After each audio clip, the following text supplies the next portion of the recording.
A paz do Senhor, queridos e amados irmãos. Aqui quem vos fala é o pastor Arnô Barbosa, um dos pastores do Ministério Brasil para Cristo, e a nossa congregação fica em Formosa, Goiás. Amados, nós estamos estudando o Evangelho de Marcos, que é realmente um evangelho extraordinário.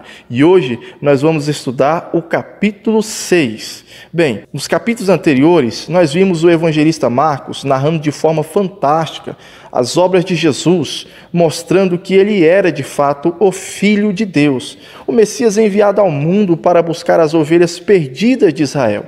E não somente de Israel, mas também a todos aqueles que nele crê. Por isso, o nosso mestre amado amparou milhares de pessoas que sofriam com doenças, enfermidades, possessões demoníacas, e até os mortos ele ressuscitou. Pois suas obras podemos ver claramente que Jesus, aquele que veio do céu, ele realmente podia nos mostrar o caminho para onde ele mesmo retornaria. E neste capítulo 6, a primeira narração nos mostra que o nosso Senhor, ele volta lá para a sua cidade, lá em Nazaré, onde ele foi criado, e tendo anunciado ali o reino de Deus, ele desejou realizar muitos milagres naquele lugar. Mas, infelizmente, a única coisa que conseguiu em sua terra, além de curar uns poucos enfermos, foi apenas uma admiração vazia e sem propósito, e nenhum reconhecimento de quem ele realmente era, o enviado do Pai para salvar a humanidade. Por isso Jesus teve que se retirar dali e não pôde realizar muitos milagres por algumas razões muito simples. Primeiro, porque as pessoas ali daquela cidade conheciam Jesus desde a sua infância. Ou seja, eles não entendiam como um homem tão simples e conhecido por eles, de repente passou a adquirir tal sabedoria, bem assim como dons de curar daquela forma. Por isso, o espanto e a admiração foi a única reação adquirida por aqueles homens. Segundo, as pessoas não creram nele. Na verdade, o texto não nos leva a entender que a falta de fé diminui o poder de Deus. Não, de forma nenhuma. Mas é óbvio que isso fecha a porta para aqueles que precisam de um milagre na sua vida. Ou seja, a incredulidade é um grande problema para aquele que precisa receber uma bênção de Deus na sua vida. E a Bíblia diz que sem fé é impossível agradar a Deus. E foi isso que aconteceu naquele lugar. Os milagres só podem ser manifestados na vida daqueles que agradam ao Senhor por meio da fé. Terceiro lugar, eles se negaram a reconhecer Jesus como Filho de Deus. A vida simples de Jesus, ali no meio deles, criou em seus corações essa grande resistência e, consequentemente, uma cegueira espiritual muito grande. E é claro que, se o mestre amado quisesse, ele tinha poder sim para realizar maravilhas no meio daquele povo, sem a necessidade, no entanto, da fé de nenhum deles. Mas isso não seria para a glória de Deus, se ele resolvesse fazer isso. O máximo que ele conseguiria, com toda certeza, era criar um espetáculo em torno de si. Um espetáculo sem propósito produtivo, apenas um espanto em relação àquilo que a sua vida humana estaria produzindo naquele instante. Mas se na sua terra, faltava fé nas pessoas, ao ponto do próprio Jesus se admirar da incredulidade deles, em outros lugares, isso não era o problema. Fé não era o problema, por exemplo, em cidades como Genezaré. A partir do versículo 53, a gente vai ver algo extraordinário aqui acontecendo. A fé daquele povo era tamanha que, ao chegar nessa cidade e ser reconhecido, Jesus ele recebia uma multidão de enfermos, alguns sendo até mesmo carregados em leitos, e devido à grande quantidade de pessoas em que Jesus tocava e curava, as pessoas ali que não conseguiam serem tocadas por Jesus, elas suplicavam que pelo menos ele as deixasse tocá-lo na orla das suas vestes. E todos os que conseguiam fazer isso eram curados instantaneamente. Que contraste de fé nessa multidão em comparação ao povo lá da sua terra, lá de Nazaré. Então, a partir do verso 7, Jesus começa a preparar os seus discípulos no campo missionário. Aqueles seus 12 discípulos que dariam continuidade à sua obra. Até porque o Filho de Deus retornaria ao seu lugar junto ao Pai, depois de cumprir sua maior missão, morrer pelos pecadores como servo sofredor.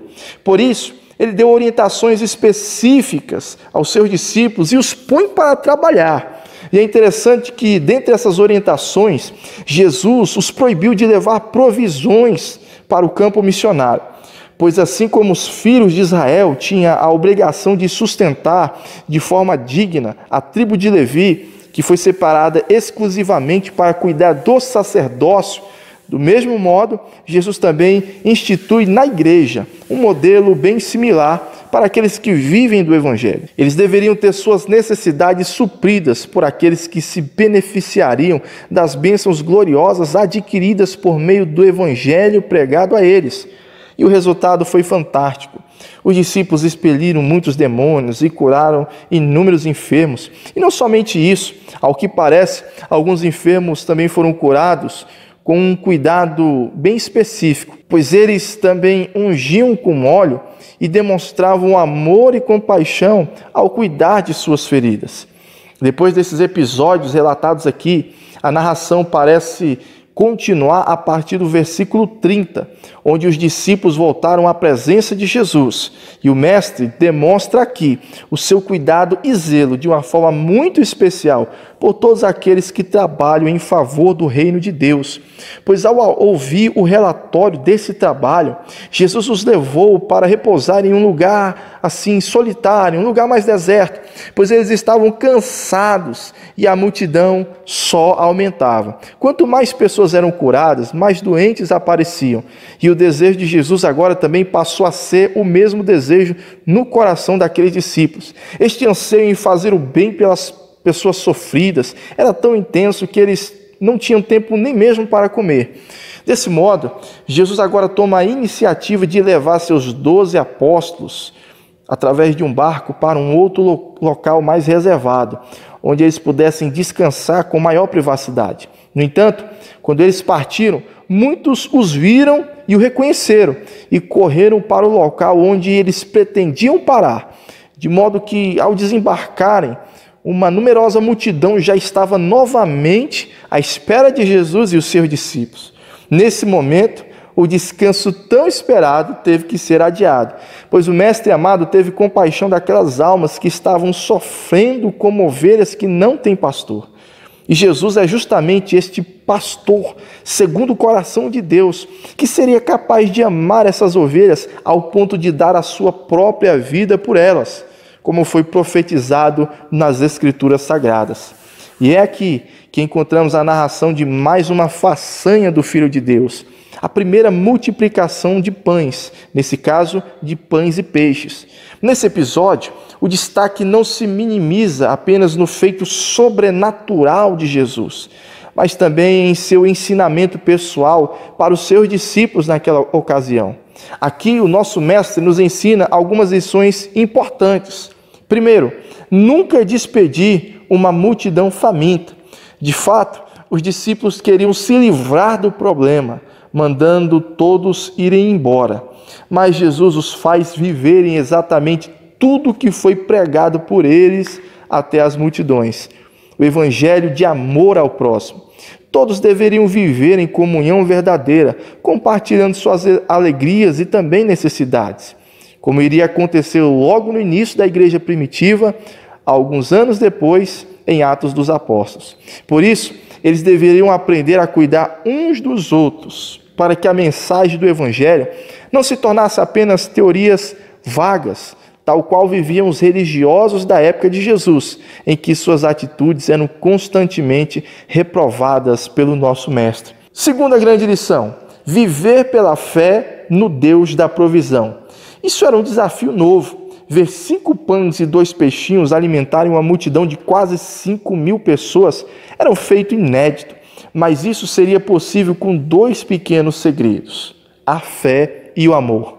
Houve fé ao apresentar a Deus aquele alimento e abençoá-lo, e também houve amor ao distribuir a toda aquela multidão faminta. Vejam só que maravilha! Enquanto Jesus mostrava maravilhas assim inacreditáveis do ponto de vista humano, Ao mesmo tempo, ele ensinava a todos lições profundas acerca do reino de Deus. Assim como em todo esse livro encontramos relatos que provam indiscutivelmente ser Jesus o próprio Filho de Deus, e ele veio ao mundo para salvar os pecadores e libertar muitas almas oprimidas pelo diabo, o evangelista relata mais uma prova indiscutível da divindade de Cristo logo no relato seguinte. A partir do versículo 45, logo após despedirem aquela multidão, bem no finalzinho da tarde, Jesus resolveu ir sozinho ao monte para orar um pouquinho, enquanto seus discípulos seguiam viagem de barco. E novamente eles se depararam com um mau temporal e tiveram grande dificuldade de saírem daquele local. E essa luta durou até depois das 3 horas da manhã, até que Jesus, percebendo o que estava acontecendo, ele desceu daquele monte e foi em direção aos discípulos andando sobre as águas. Esta cena trouxe grande pavor a todos, pois parece que os vários milagres de libertação já não estavam sendo tão espantosos assim, até porque os próprios discípulos começaram a realizar coisas semelhantes ao que Jesus já fazia. Então, se não bastasse o milagre da multiplicação que acabara de ter acontecido e ainda estava perturbando a mente daqueles homens simples, de repente Jesus agora aparece andando sobre as águas. Estava cada vez mais difícil de compreender como o mestre fazia aquelas coisas, de modo que o evangelista cita no texto o endurecimento de seus corações. Ou seja, quanto mais o próprio Deus era revelado na pessoa do seu Filho, que veio ao mundo em forma humana, mais a natureza dos homens correspondia de forma tão degenerada e corrompida frente ao poder de Deus, inclusive entre os seus próprios discípulos. Isso nos indica qual seria a obra final do Cristo para alcançar a regeneração completa dos homens: a sua morte na cruz. Frente, então, a esses fatos, que logo chegou ao conhecimento de todos, inclusive as próprias autoridades, como, por exemplo, o rei Herodes Antipas, que havia decapitado João Batista por meio de uma trama de sua esposa, que o odiava muito. Esse Herodes pensou que o próprio João Batista agora havia ressuscitado ainda mais forte na pessoa de Jesus Cristo. Outros achavam que Jesus era o Elias que voltaria antes da vinda do Senhor, como foi profetizado no livro do profeta Malaquias. Outros ainda diziam ser ele simplesmente mais um profeta levantado por Deus. No entanto, quando o evangelista Marcos volta a falar de João Batista, que havia sumido em suas narrações, apesar de ser figura tão importante na preparação da vinda do Messias, aqui o seu relato detalhado explicando quais os reais motivos da sua morte e a trama pelo qual foi dada a sua sentença de morte, essas informações históricas são de suma importância para nós pelos seguintes motivos. Primeiro, João Batista morre como um grande profeta que encerra o Velho Testamento. Esse era o caráter dos profetas no passado. Eles corrigiam o povo e enfrentavam os reis, mesmo que sua vida fosse colocada em risco. Ou seja, eles não tinham medo de serem presos ou de morrer. No entanto, se mantinham firmes em seu chamado. Já o Senhor Jesus e seus discípulos veio cumprir os desígnios de Deus de uma forma totalmente diferente. Eles se dedicaram a ensinar os pobres e sofridos e curando toda sorte de enfermos. Eles não buscavam a correção dos poderosos, mas o arrependimento dos simples. Segundo lugar, João Batista é identificado de uma vez por todas com as mesmas características ministeriais do profeta Elias. Assim como Elias teve que corrigir os graves pecados de Acabe e recebeu em troca a perseguição do rei de Israel e principalmente o grande ódio e perseguição de sua esposa Jezabel, do mesmo modo, João Batista condenou também os graves pecados de Herodes e foi preso por isso. Mas assim como Jezabel, Herodias também, a esposa do rei Herodes, passou a odiar tanto, mas tanto o profeta João Batista, que ela não descansou enquanto não conseguiu matá-lo. E assim nós vemos de fato a confirmação de João Batista como o Elias profetizado que viria antes do dia do Senhor. Amados, que capítulo fantástico! Medite nestas palavras, pois o nosso Senhor e Salvador Jesus Cristo já nos deixou esses grandes ensinamentos preciosos para nós, para que aprendamos e cresçamos na fé e também para que preguemos o Evangelho do Reino de Deus. Vamos pregar o Evangelho? Deus abençoe a todos em nome de Jesus.